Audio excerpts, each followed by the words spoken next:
Well, new this afternoon, MARTA says it's changing the glass panels used in its new fare gates after several of them shattered.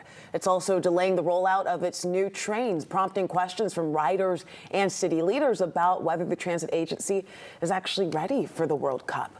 11 Alive's Grace King joining us live from MARTA headquarters. Grace, it's been a few tough weeks for MARTA. We know, the World Cup now just days away. What is the agency telling you about how prepared it is? Well, MARTA says it has a robust service plan in place to provide a clean, safe, and reliable transportation experience for all of its customers. But a couple of its transformational projects that are meant to help with those World Cup crowds are hitting some snags.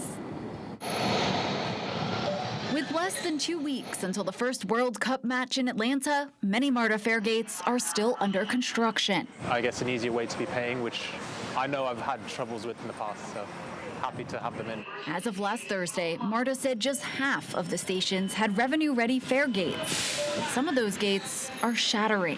It's somewhat disappointing, to be honest. In a statement, MARTA told us the original fare gate glass pieces had 2 1/4-inch panels placed together.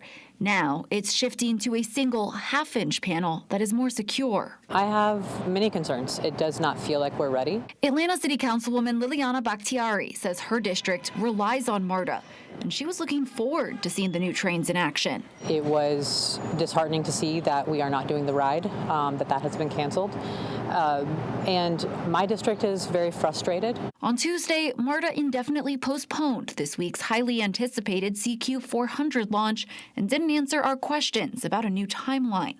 Instead, it told us testing continues for the new CQ 400 railcars and that it looks forward to introducing the first of its new trains when they are ready for revenue service.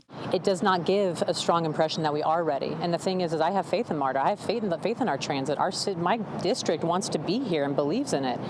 But we need to have a transit vision and an entity that reflects that. And these new trains are meant to replace MARTA's aging fleet in phases. MARTA says they'll be more reliable and easier to maintain than their existing trains, some of which date back to 1979 when the transit agency first started running.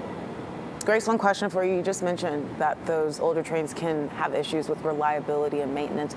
Could that affect passengers during the World Cup? We know that the agency, the transit authority, said that these trains will be ready by the World Cup. Now they're saying they're not going to be.